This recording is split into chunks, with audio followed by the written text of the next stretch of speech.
মাছ ভাপার মতো কি চিকেন ভাপাও হয়? হ্যাঁ রে সোনা, হয়তো। থাম না, রেসিপিটা করে দেখাই। সবার প্রথমে একটা বাটিতে আদা, রসুন ও সর্ষে পোস্ত বাটার সঙ্গে হলুদ ও লঙ্কার গুঁড়ো, স্বাদ অনুসারে লবণ আর ফ্যাটানো টক দই দিয়ে মশলাগুলো মিলিয়ে নেব। তারপর হাড় ছাড়া মাংস দিয়ে মাখিয়ে 10-15 মিনিট ম্যারিনেট করে রাখবো।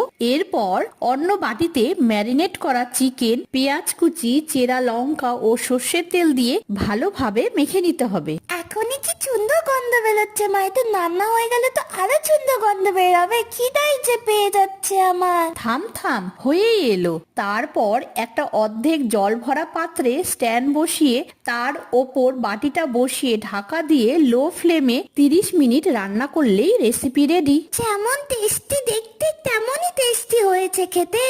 আরো এরকম টেস্টি টেস্টি রেসিপির জন্য চ্যানেলকে সাবস্ক্রাইব করুন। Bye bye.